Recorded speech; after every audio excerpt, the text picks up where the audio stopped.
but we're going to be taking a look at the maximum and minimum widths and heights a bit later on anyway.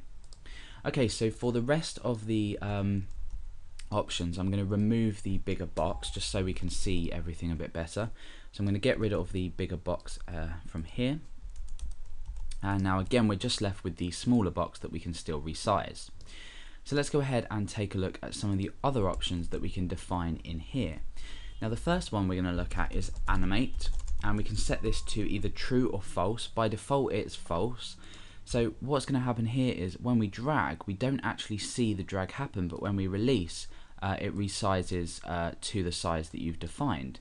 Now there is a problem here that you can't actually see where you're dragging to. So I could, drag over here and it'll animate nicely, but we can't actually see where we are actually dragging it to before it animates. So to fix this, we use the ghost option, and by default this is set to false, but now we're going to set it to true.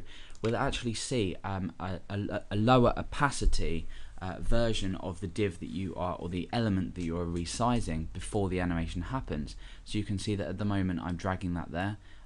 You can see the opacity set much lower, and then that will resize to a particular area, so you can see the ghost of the div or the element before you actually decide to drag it, or before the user actually drags it.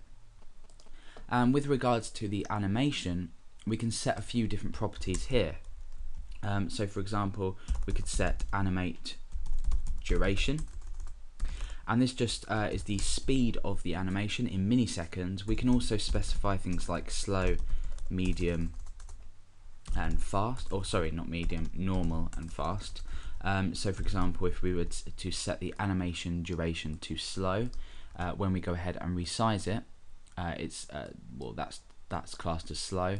If we were to go ahead and change this to fast, you can see that you have a much faster effect when it resizes, so it's quite quicker.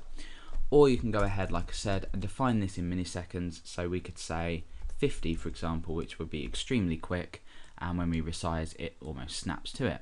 So depending on what kind of effect you're looking for, you can do this. Obviously, if we would go up to something like 3 seconds, which is 3000 milliseconds, you can see it slides a lot quicker, slower, sorry. And with regards to animation as well, we can use animation easing techniques.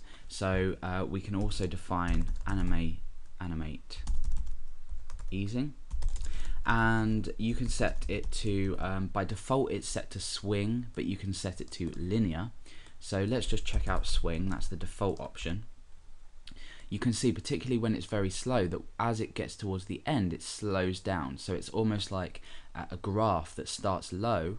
So when the animation starts, it starts slowly, it speeds up, and then it slows down again. This is the swing animation easing effect. If we were to use linear, it will resize at exactly the same speed every time. You can see then it just stops.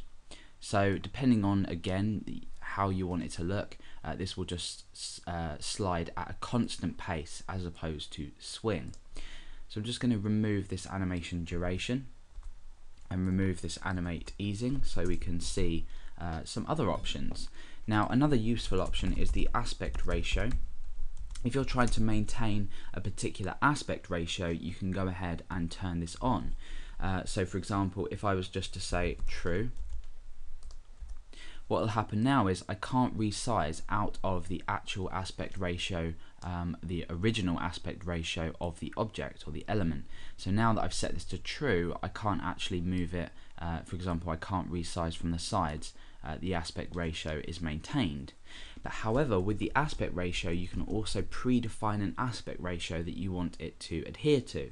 So for example, you could do this in a point something form. So for example 0.40, this would just keep it in this aspect ratio here, and then now that object is bound to that particular aspect ratio. You can also define a fraction, for example 2/5 or 2/5, and this would also allow you to do this. So for example, you could do 9/10, and then this would keep a 9/10 aspect ratio, so it's 9 width and 10 height. So that's the aspect ratio. Just keeping it to true though will maintain the initial aspect ratio that it holds. So let's go ahead and get rid of that.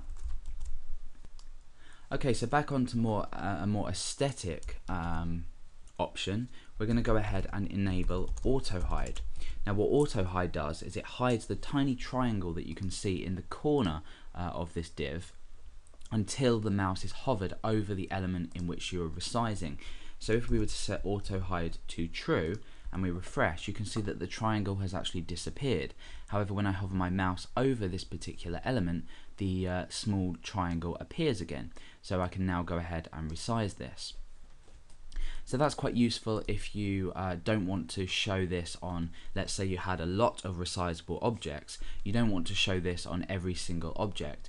And if it's obvious that a particular element can be resized, you might not want to show this. However, be careful, because if you don't show this initially, it does just look like a grey box. The small triangle in the corner often represents something that can be resized. So it's entirely up to you on whether you were to keep it there.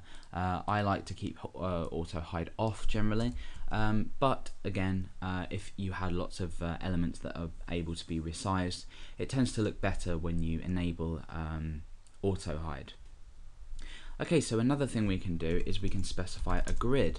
Now we saw this in the draggable interaction in the jQuery UI as well, and with the grid we can specify a numerical value or two numerical values within square brackets that represent a grid that the element will snap to.